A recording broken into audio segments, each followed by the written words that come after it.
What is going on, guys? We are back with another episode of our trade breakdown series. In today's episode, I'm gonna be walking you guys through step by step on how I made over $1,500 on RIVN calls today. I'm gonna walk you through this trade from start to finish and show you the exact process that went into it. Let's get into it right now.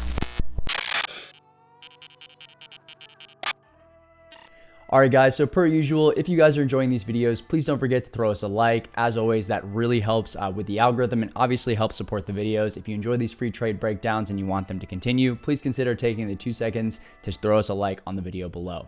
And as always, guys, this was recorded and traded live inside the Discord. If you'd like to hop in the Discord and try it out for a month, you can use the link down below in the replies. Use code all caps STAKE. And you can take 30% off your first month inside the chat. We'll see you guys inside. Now, let's get into it on RIVN this morning, guys. What an absolutely A+ opportunity. Crazy day inside the market. Obviously, Tesla up a little bit over 11% today. And as always, guys, with these trade recaps, I want to walk you through the background to this trade. As always, I think the higher time frames and the source of where the trade plan is coming from is equally as important. And on this trade in specific, guys, it was actually in large part actually due to the move on Tesla. So obviously this morning, guys, yes, I had one of my biggest fumbles of the year, nearly $20,000 fumble, stopping out of Tesla on Friday. But you know what, guys, it happens. There's always going to be another one. But however, that did actually give me a nice little game plan going into today because we had a very similar setup on the RIVN 4-hour as the Tesla 4-hour. Now, if you guys don't know, now you know. These two names, when they set up very similar like that on higher time frames like the 4-hour and the daily chart, they oftentimes see moves in unison, right? So in this case, guys, on Tesla, obviously saw the big pre-market gap up. I knew that's going to stimulate a bid inside the growth heavy names. So obviously when Tesla is up big, that's going to carry ARKK. And when ARKK is up, that's going to obviously stimulate big days inside of growth, right? And so obviously, guys, RIVN was at the very top of my watch list. I had been obviously watching these two this past week on Friday. And so coming into today, RIVN was my top focus. Yes, in sympathy to Tesla, but also because of its 4-hour chart. Now, if we look at the 4-hour on RIVN, coming into today, guys, I had a very simple game plan. I was going to look to get long on RIVN against the prior day's low. Now, if you have watched prior trade recap videos, you guys know exactly what I'm talking about, and this shouldn't be anything new, right? I trade the same system and setup, guys. It's very repeatable, and I use the same exact confirmation points on a day in and day out basis. That keeps my process clean. It keeps discipline easy. And again, it's kind of, very clean cut. So here is the 4-hour on RIVN, guys. Now, this was an A+ opportunity for me personally, because if you look, what do we have here? Well, the 4-hour trend was our friend, per usual, right? You guys know how big I am on the 4-hour time frame. If you're not utilizing the 4-hour time frame to look at the bigger picture trend, I think it's a fantastic tool that can absolutely accelerate your trading growth. The 4-hour is one of my favorite time frames to look at the night before, on the weekends, trying to get an idea of what I want to be looking at and where I want my eyes to be.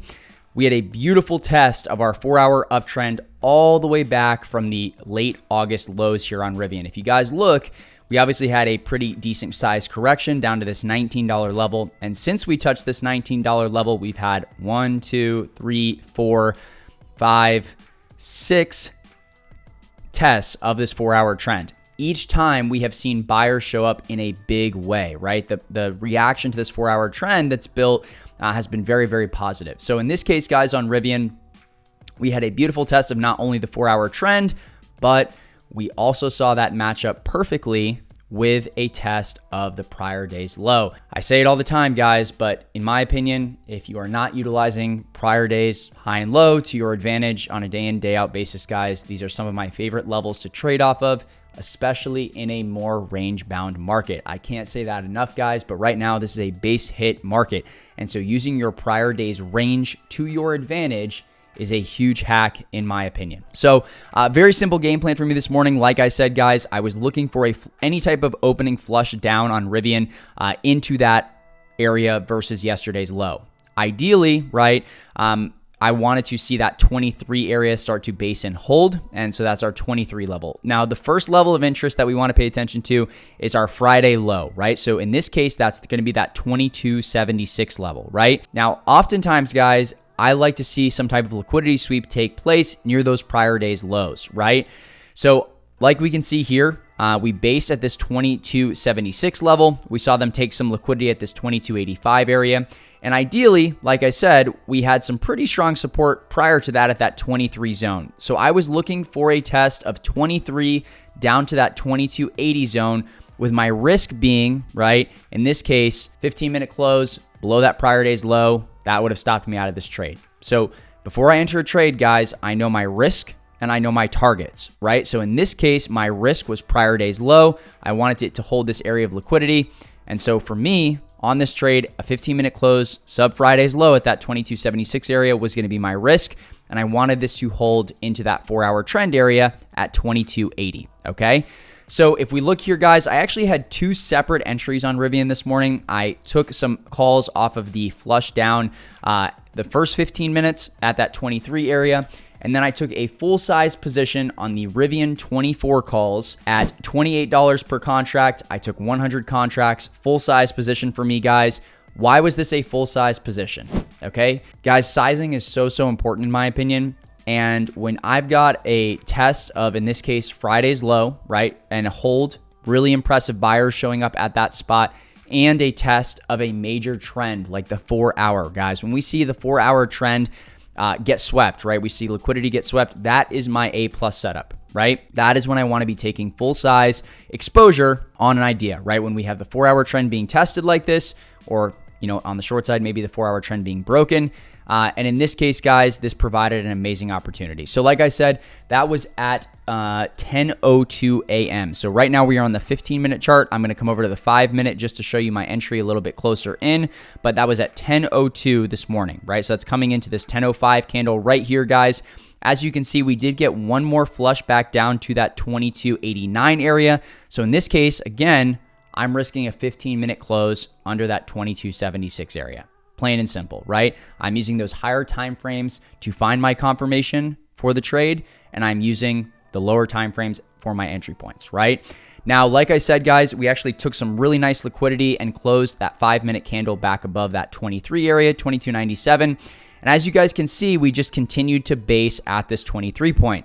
Now, this trade took some patience. I was sitting basically just above my entry. I think I was up like 5 or 6% for about 45 minutes, right? However, we got the broader market starting to reverse a little bit. ARKK caught a really nice bid, and we got this initial move up right into this 2230 area. Now, my first take profit, again, I mentioned, I want to always have my risk mapped out, and I want to have my targets mapped out, right? Having your take profit targets is equally as important, right? So if we're looking at the 15-minute chart on RIVN, guys, and again, I want to just emphasize, right? 5-minute liquidity sweep after my entry, confirmed my thought process there at that 2280 level. And then when we look at the 15-minute, and I like to review trades on the 15-minute personally, where you like to review trades is up to you. But I was targeting 2250 was my first target because we had some pre-market resistance at that 22.5 area. Pre-market high was kind of that like first target alongside it. And then my second target on this trade was going to be Friday's high. Now this one is a little bit unique because that 2374 area is also a major daily breakout point.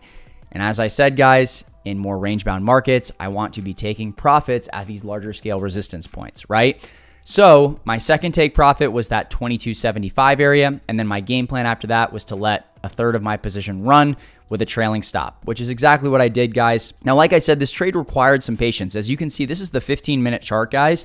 And so we did get that initial move up to 2230. This was the first area where I actually did scale some profits up about 30%. As you can see here, I sold 30% of my position at 35% at 1037, so about 30 minutes after my entry.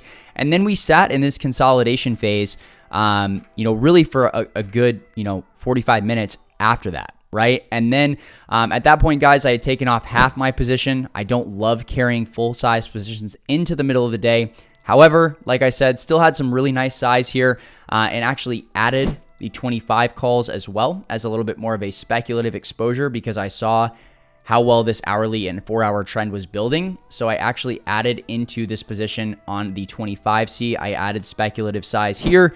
I added 59 contracts, which is very, very small size for me, totaling about $700 worth of risk.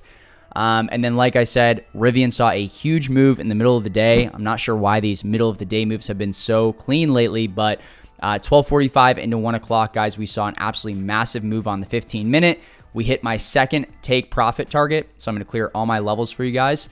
We hit that second take profit target at that 2370 zone. And at that point, guys, I trimmed just over 70% of my position on the 24C on RIVN, right? At this point, guys, those 24C were about up over 117%. The RIVN 25 calls were up 121%. This is where I took a large majority of my gains, guys. I continued to scale out kind of as we got above my second take profit into my third. I continued to scale into this 24 area. I sold my entire 24C position, guys, before the end of the day, totaling a little bit over $1,500 in profit. And I am still actually holding some of those 25C runners. So this was a really, really clean trade, guys. And the reason that I wanted to recap this one and highlight it for you is because this was a very simple two-step confirmation system, right? If you're taking notes and you're going back and reviewing, we had, right, liquidity sweep on our 4-hour at the 4-hour uptrend, right, which was dating back, right, to a, 3-week low, right, from late August. So we had our 4-hour trend get tested, liquidity get swept at that 4-hour trend, and we pushed to new highs, right? So we had a liquidity sweep on the 4-hour, and if we look at the hourly chart, guys, and the 15-minute, we had a perfect hold and base above our prior low of the day, right? So we had RIVN continue to make highs, higher lows above Friday's low. So really, guys, again, using prior day's low to find attractive areas to add alongside positions, I think is a fantastic beginner style system, right? To be using prior day's high and low, especially in a more range bound market. I think these two pieces of confirmation points can really make a difference in how you take your trades. So like I said, guys, hopefully this trade recap helped you out a bunch. This was a really clean trade on a name that I love to trade on a daily basis. Moves really well with Tesla. So if you didn't know, now you know. Hope you guys enjoyed the episode, and I'll see you next time. Peace.